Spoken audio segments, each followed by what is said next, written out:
찬양 감사합니다.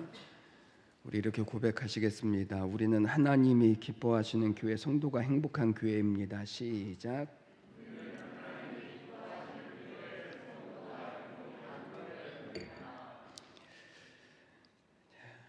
그렇게 이루실 줄로 믿습니다. 신명기 26장은 전에 말씀드렸던 것처럼 12장에서부터 26장까지 신명기 법, 신명기에서 가장 중요하게 다루는 신명기 법, 다시 말하면 이스라엘 백성들이 가나안 땅에 들어가서 하나님이 너에게 약속한 땅에서 복된 삶을 살기 위하여서 어떻게 살아내야 할 것인가 라고 하는 이 법률 조항에 관한 말씀이 12장에서부터 26장까지 말씀에 들어있습니다. 그래서 우리가 지금까지 몇 시간 동안 계속 살펴본 것처럼 너희가 그 땅에 들어가거든 너희는 이렇게 살아라, 이런 하나님의 말씀들이 계속해서 우리에게 주어졌습니다.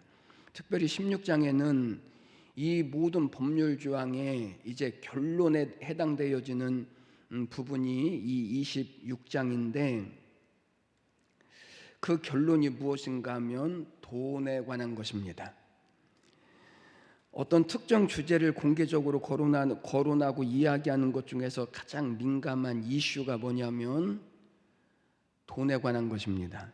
왜냐하면 이 돈에 관련된 부분은 지극히 사적인 부분이고 또 사생활이 깊이 관련되어져 있고 나의 삶뿐만 아니라 나와 어떤 사람과의 모든 관계가 이 돈이라고 하는 것과 연결되어져 있기 때문에 그렇습니다. 그러나 여러분, 돈이라고 하는 것이 정말 개인적인 문제만일까? 정말 나와 다른 사람의 영역에 속해져 있는 이 사람과의 관계만을 나타내는 것일까? 성경은 아니라고 말합니다. 이 돈은 물질적인 것으로만 생각을 하지만 돈이라고 하는 것은요, 훨씬 더 그 이상의 의미를 가지고 있습니다. 돈은 단순히 물리적인 것이 아니라 돈은 영적인 것입니다. 사람들이 돈을 어떻게 다루는가에 따라서 그 사람의 그 사람 자신의 삶뿐만 아니라 더 나아가서는 하나님과의 관계가 되어지는 것을 이 돈을 통하여서 우리는 볼 수 있습니다. 돈에 대한 가치관이 어떻게 다른가가 우리가 하나님의 백성 중에서 차지하는 우리의 위치와 우리의 자리와 그리고 하나님의 약속에 대한 이 모든 것들이 여기에 달려 있다라고 하는 사실이죠. 그래서 성경은 돈에 대해서 참 많이 말씀을 하십니다. 성경에서 가장 많이 나오는 단어가 뭐가 있을까요? 1위부터 5위까지 성경에서 가장 많이 나오는 단어 5위가 뭘까요? 아멘이요. 또요?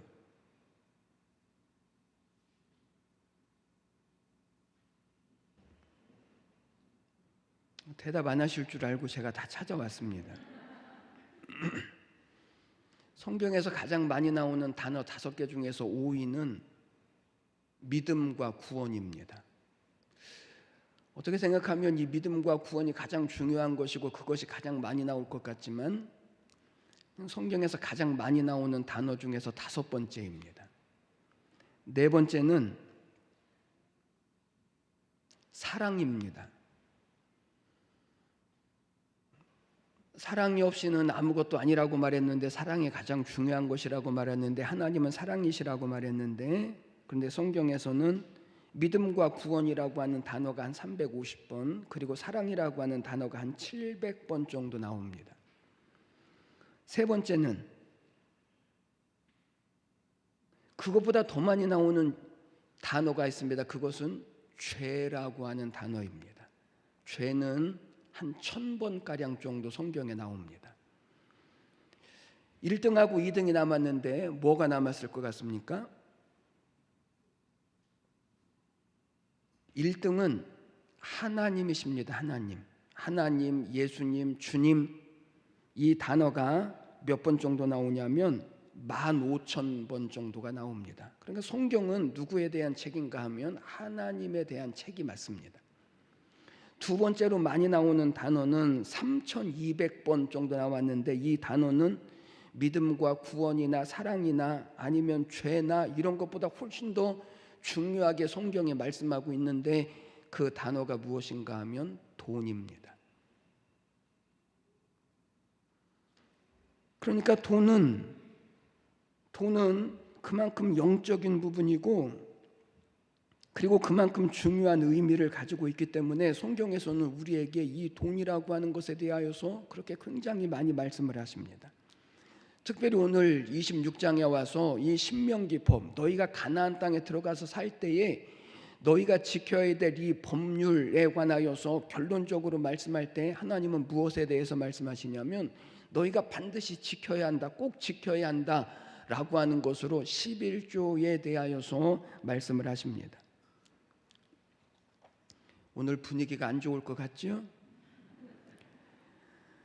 그러면 성경에 이스라엘 백성들이 하나님께 드렸던 11조에는 세 가지가 있습니다. 첫 번째는 일상적으로 우리가 드리는 11조와 같은, 그러니까 우리의 삶 가운데 소득 중에서 10분의 1을 구별하여 하나님 앞에 드리는 11조가 그 첫 번째입니다. 두 번째는 1년에 한 번씩 드리는 11조가 있는데 이것을 오늘 우리식으로 말하자면 추수감사 예물입니다. 모든 것을 다 추수하고 나서 그때 하나님 앞에 10의 1조를 드리는 것, 그것입니다. 세 번째는 3년에 한 번씩 드리는 11조가 있었는데 그것을 오늘 성경에서는 뭐라고 말씀했냐면 구제하는 것이다, 이렇게 말씀을 했습니다.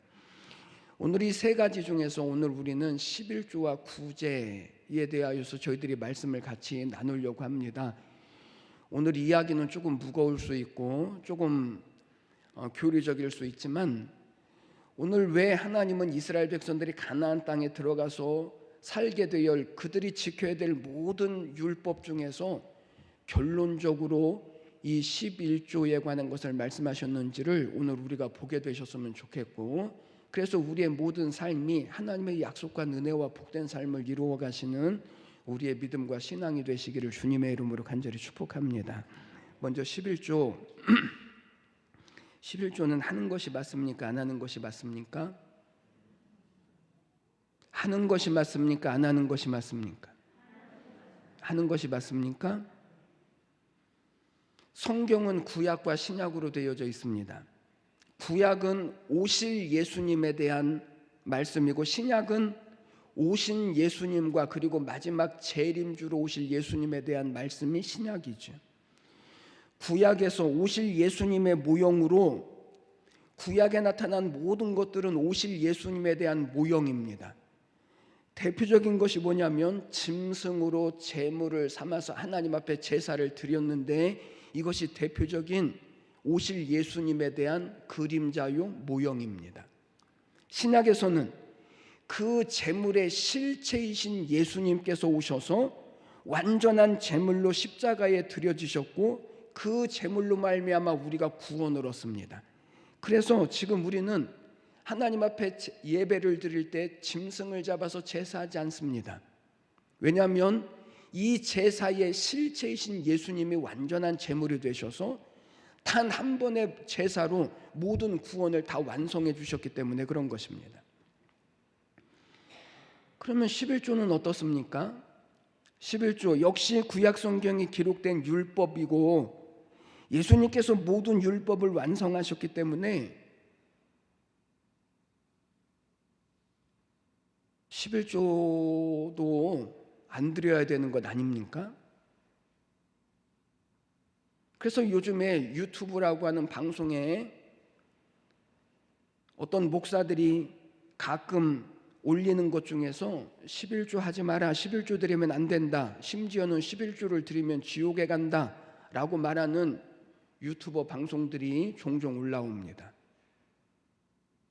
왜 이 사람들은 11조를 드리면 지옥에 간다라고 말할까요? 그 이유는 11조는 예수님의 모형인데 율법인데 율법은 예수님이 다 완성하셔서 우리가 지키지 않아도 되는데 그런데 11조를 드린다라고 하는 것은 그 예수님을 믿지 않는 것이기 때문에 구원을 받을 수 없다라고 이야기를 하는 것입니다. 그들이 대표적으로 말하는 것이 이것입니다. 율법에서 부정한 짐승이나 피를 먹지 말라고 했는데 우리는 먹을까요? 안 먹을까요? 우리는 먹습니다. 왜 우리는 율법에서 먹지 말라고 하는 음식을 우리는 왜 먹죠? 그 이유는 예수님께서 모든 율법을 완성하셨기 때문에 율법에서부터 우리가 자유로워졌죠. 그러면 11조도 안 드려야 되는 것 아닙니까? 맞습니다. 율법대로 하자면 11조는 안 드리는 것이 맞습니다. 신앙생활하기 훨씬 더 편해지겠지요. 그런데 11조는 율법으로 만들어진 법이 아니고 이미 율법 이전부터 있었습니다. 율법은 누구 때에 만들어졌냐면 모세 때에 만들어졌죠. 그런데 11조의 근거는 어디에서 찾냐면 아브라함 때에 찾습니다. 아브라함이 조카 롯을 구하고 돌아올 때에 축하해 주기 위해서 누가 마중을 나왔냐면 멜기세덱이라고 하는 대제사장이 마중을 나옵니다. 마중을 나와서 당시 전쟁에서 승리하고 돌아올 때 제사장이 마중을 나가서 축하를 해주고 축복을 해주는 것이 관례였는데 아브라함이 그 전쟁에서 이기고 자기의 조카와 빼앗겼던 이스라엘 백성들을 되찾아가지고 돌아올 때 멜기세덱이라고 하는 제사장이 마중을 나와서 축하해주고 축복을 해주고 아브라함은 이 전쟁에서 얻은 전리품 중에서 10분의 1을 이 멜기세덱 제사장에게 드립니다. 이게 11조의 근거거든요. 그리고 이것은 이스라엘뿐만 아니라 당시 이스라엘과 그 주변에 있었던 모든 나라들의 문화요 그리고 풍습이기도 했습니다. 여러분 여기 멜기세덱이라고 하는 제사장의 이름을 기억하십시오. 히브리서에 보면 예수님이 누구신가에 대해서 소개를 하면서 예수님은 대제사장이시다라고 소개를 하면서 이렇게 소개를 합니다. 예수님은 멜기세덱의 반차를 타고 오신 대제사장이다. 여기 멜기세덱이 누구라고요? 아브라함에게 마중을 나와서 11조를 드렸던 그 멜기세덱 제사장을 이야기하는데 예수님은 누구로 오셨다고요? 이 멜기세덱 제사장의 반차를 타고 오신 대제사장이시다라고 말씀을 하십니다. 여러분 여기 예수님을 대제사장이라고 소개를 하면서 멜기세덱이라고 하는 제사장의 반차를 타고 오셨다라고 소개를 했는데 구약의 제사장들은 누구의 반열을 따라서 제사장이 되었냐면 최초의 대제사장이었던 아론, 이 아론이 최초의 대제사장이었고 이스라엘 구약 성경에 나와 있는 제사장들은 누구의 반차를 따르냐면 아론이라고 하는 대제사장의 반차를 따릅니다. 그런데 예수님은 누구의 반차를 따른다고요? 멜기세덱 제사장의 반차를 따라서 오신 예수님 대제사장이시다라고 소개를 해주시죠. 그러니까 11조의 근거는 율법에서 찾지 않습니다. 11조의 근거는 이 아브라함에게서 찾습니다. 그러면 아브라함이 당시 멜기세덱이라고 하는 대제사장에게 11조를 들은 것이 왜 근거가 되어지는가? 멜기세덱이라고 하는 이 대제사장이 도대체 누구인가를 우리는 보셔야 합니다. 여러분 이 멜기세덱이라고 하는 이 사람은 역사적인 사실이 없습니다. 계보가 없습니다. 성경에서 누구는 누구의 아들이요 누구의 자손이요 누구의 후손이라고 이렇게 다 얘기를 하는데 이 멜기세덱은 그것이 없습니다. 그래서 히브리서 5장 1절 말씀을 보니까 이렇게 말씀합니다. 들어보십시오. 이 멜기세덱은 살렘의 왕이요 지극히 높으신 하나님의 제사장이라. 그는 아버지도 없고 어머니도 없고 시작한 날도 없고 생명의 끝도 없어 하나님의 아들과 닮아서 항상 제사장으로 있느니라. 이 멜기세덱에 관하여는 할 말이 많으나 너희가 듣는 것이 둔하여 설명하기 어려우니라. 여러분 이 멜기세덱에 대해서 소개를 하는 것, 시작한 것도 없고 끝도 없고 아버지도 없고 어머니도 없고 살렘의 왕이요 지극히 높으신 하나님의 제사장이란 누가 생각이 나십니까? 이분은 구약에 나타난 예수님이시거든요. 그러니까 아브라함이 누구에게 10분의 1을 드렸다고요? 예수님께 10분의 1을 드렸다라는 거예요. 야곱도 11조를 드립니다. 야곱의 외삼촌 집으로 가는 길에서 하나님을 배웠고 그가 기도하기를 이렇게 기도합니다. 만일 하나님이 나를 돌보시고 축복하시고 다시 돌아오게 하시면 내가 11조를 드리고 하나님은 나의 하나님이 되실 것입니다. 11조를 누구에게 드린다고요? 하나님께. 나를 구원하시고 다시 나로 평안히 내 아버지 집에 돌아오시도록 내게 복을 주시면 내가 하나님 앞에 나의 11조를 드리겠나이다 라고 고백을 하는 것입니다. 여러분, 11조는 하나님께서 아브라함에게 약속하신 대로 하나님께서 그들을 지키시고 그들을 복되게 하심에 대한 믿음의 표현으로 드리는 것, 그리고 모세에게 율법을 주실 때에 그 속에 11조를 언약으로 주셔서 하나님의 백성들에게 그 약속을 반드시 이루시겠다라고 하는 증표로 삼으셨죠.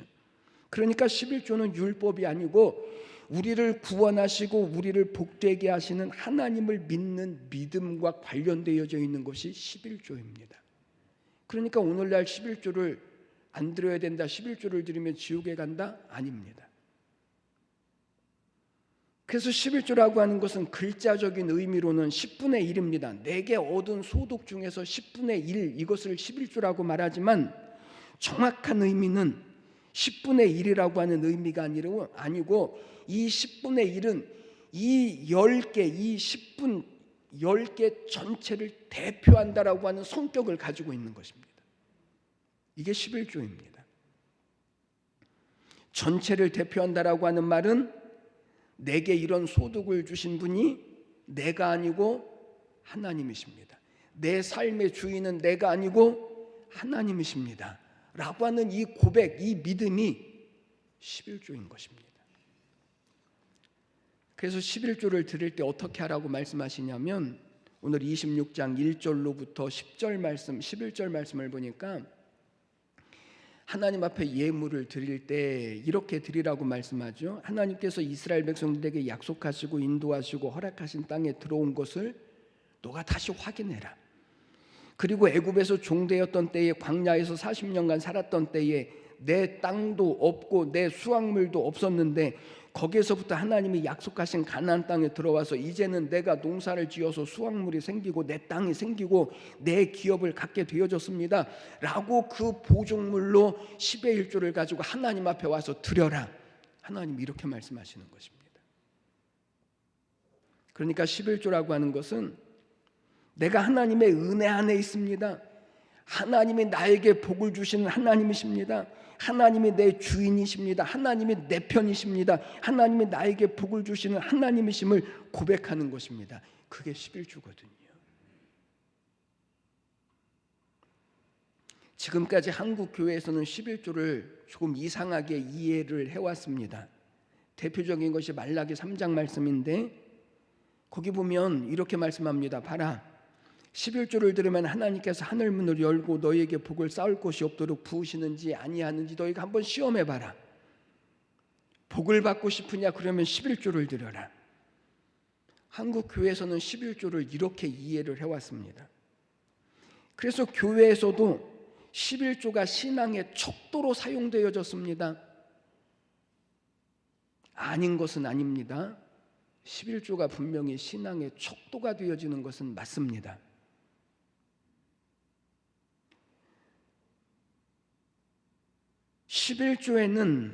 11조에는 하나님이 그와 같은 복을 우리에게 약속해 주셨습니다. 다만 우리가 잘못 이해하고 있다라고 하는 것은 11조의 본질에 대한 사람들의 이해가 잘못되어졌다라는 거죠. 11조는 드려서 복 받으려고 드리는 것이 아니고 이미 하나님이 나를 구원해 주셨고 하나님의 자녀 삼으셨고 그리고 하나님의 복을 주셨다라고 하는 믿음의 고백인 건데 이것을 드려야만 하나님 앞에 복을 받는다라고 이 11조의 본질에 대해서 사람들이 잘못 알고 있었다라는 것입니다. 11조는 신앙의 척도가 맞습니다. 주의를 지키는 것과 11조는 가장 중요한 우리의 신앙의 척도입니다. 그래서 11조를 드리는 성도가 귀하게 여김을 받았습니다. 그래서 이런 사건도 있었다고 그래요.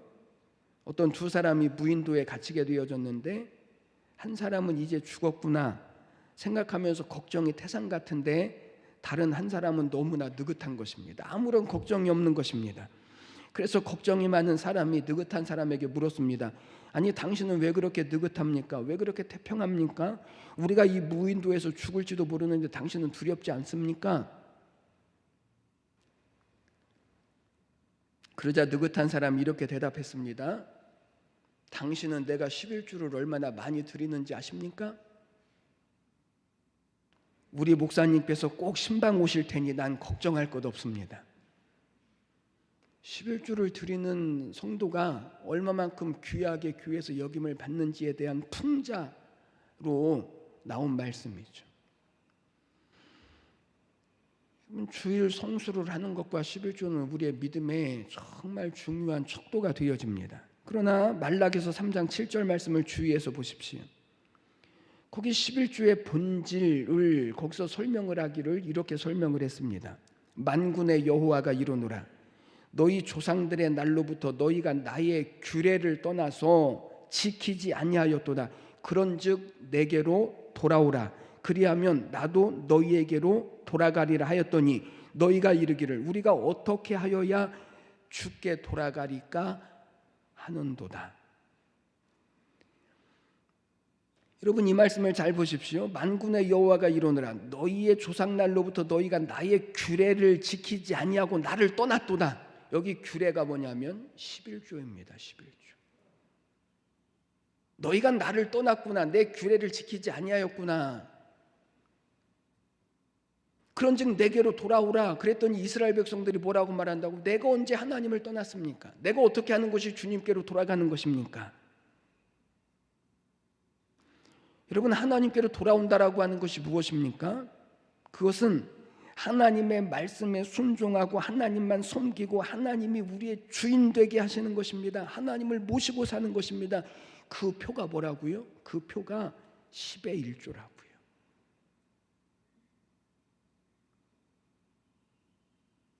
오늘 26장에서 말씀하는 것이 바로 그것입니다. 11조를 드린다라고 하는 것은 지금 하나님의 종되었던 애굽 땅에서 우리를 구원하여서 이 약속의 땅 그리고 축복의 땅에 갖다 놓으셨고 우리는 애굽의 백성이 아니라 이제는 하나님의 백성이 하나님이 책임지시고 하나님이 복 주시는 신약식으로 말하자면 나를 죄와 사망의 자리에서 벗어나게 하시고 이제는 하나님의 자녀가 되어져서 하늘의 복과 신령한 복을 우리에게 허락한 자리에 있다라고 하는 이 믿음의 고백 이것이 주일을 성수하는 것이요 그리고 11조를 드리는 것입니다.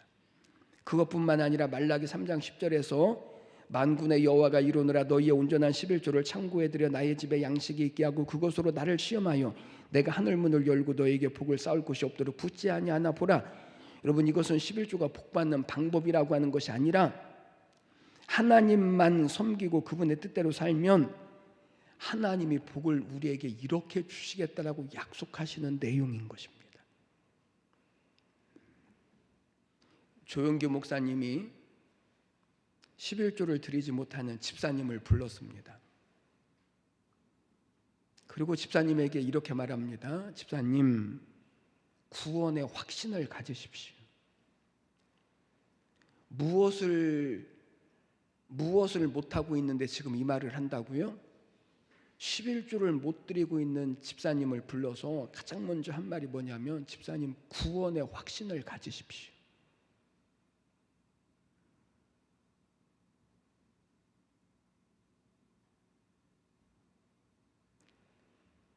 생각만 하나님께로 돌아올 것이 아니라 몸도 돌아와야 하고 물질도 돌아와야 합니다. 온전한 11조를 드리십시오. 아까워서 못하시는 것입니까? 아니면 가난해서 못하시는 것입니까? 집사님이 11조를 안 한다고 해서 교회에 지장이 있는 것은 아닙니다. 다만 중요한 것은 집사님의 영혼입니다. 주님께서 집사님에게 돌아오라고 말씀하십니다. 집사님에게 영적인 사건이 일어나야 하는데 집사님이 아직도 못 돌아오고 있는 것이 안타깝습니다. 그리고 간절히 축복 기도를 해주셨습니다. 이 집사님이 그때부터 11조를 온전하게 드리기 시작했습니다. 이분이 누구인가 하면 엘칸토의 회장님이 되셨습니다. 사랑하는 여러분, 오늘도 하나님은 우리에게 구원받은 우리가 어떻게 하나님을 섬기고 살 것인가, 하나님을 하나님으로 인정하고 살아라, 하나님을 주인으로 모시고 살아라, 하나님이 주실 복을 너희의 땅에서 너희의 삶에서 이루면서 살아라, 하나님은 우리에게 그렇게 말씀하시는 것입니다. 이게 11조의 약속이요 축복인 것입니다. 두 번째, 구제에 대해서 말씀하십니다. 12절 말씀 보면 셋째 해 곧 11조를 드리는 해에 내 모든 소산의 11조를 내기를 마친 후에 그것을 레위인과 객과 고아와 과부에게 주어 내 성읍 안에서 먹고 배부르게 하라. 셋째 해 3년에 한 번씩 내는 11조, 이것은 구제 헌금입니다. 그래서 레위인과 객과 고아와 과부에게 주라라고 말씀을 하죠. 왜냐하면 이 사람들은 자기의 힘으로 살 수 있는 사람들이 아니기 때문에 그렇습니다. 그러나 여러분, 성경에서 말하는 구제라고 하는 것은 단순히 불쌍한 사람을 도와주는 윤리적인 차원이 아닙니다. 여러분은 여기에 빠지시면 안 됩니다. 성탄절이 되면 교회가 왜 구제를 하느냐 하지 않느냐를 가지고 싸우는 사람들이 있습니다. 여기 구제라고 하는 것은 윤리적인 차원에서 구제를 말하는 것 아닙니다. 그것도 마땅히 되어져야 하지만, 여러분, 구제라고 하는 것은 단순히 불쌍한 사람을 돕는 것이나 윤리적이나 인간적인 그런 차원에 그치는 것이 아니라 그것보다 훨씬 더 중요한 내용과 의미를 가지고 있습니다. 14절 하반절로부터 15절 말씀을 보면 내 하나님 여호와의 말씀을 청종하여 주께서 내게 명령하신 대로 다 행하였사오니, 여기 이것이 구제를 이야기하는 것입니다. 원하건대 주의 거룩한 처소 하늘에서 보시고 주의 백성 이스라엘에게 복을 주시며 우리 주상들에게 맹세하여 우리에게 주신 젖과 꿀이 흐르는 땅에서 땅에 복을 내리소서 할지니라, 이렇게 말씀합니다. 그러니까 구제를 한다라고 하는 것은 내가 착한 일을 했습니다, 내가 가난한 사람을 도왔습니다, 내가 불쌍한 사람을 도왔습니다, 그러니 내게 복을 주십시오가 아니고, 이 말씀을 한마디로 말하면 너희가 지금 있는 이 자리와 가지고 있는 모든 소유는 하나님께서 너희에게 은혜로 주셨다, 그리고 그것을 하나님께서 너희에게 그치지 않게 하실 것이다 라고 하는 것에 대한 약속인 것입니다.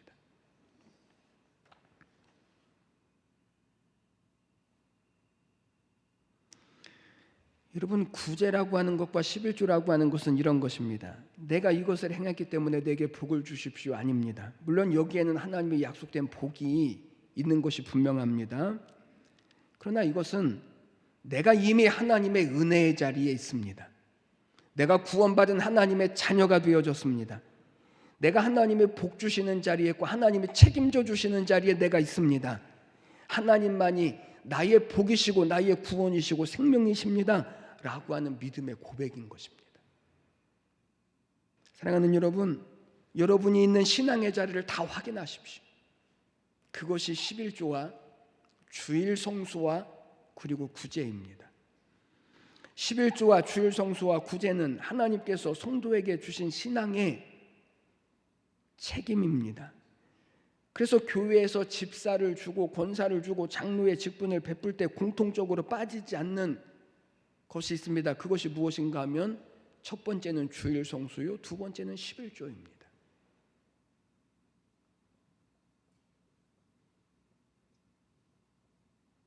왜 주일을 성수하는가, 왜 11조를 드려야 하는가?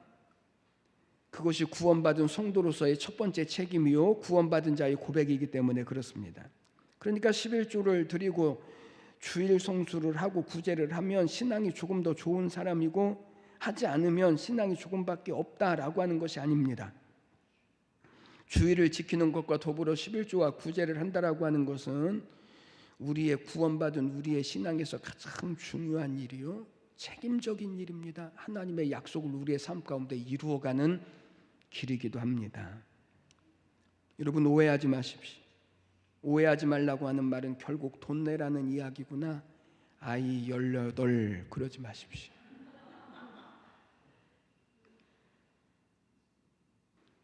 주일 성수와 11조와 구제는 내가 나의 주인이 아니고 하나님이 내 주인이십니다라고 하는 그 자리에 서는 일입니다.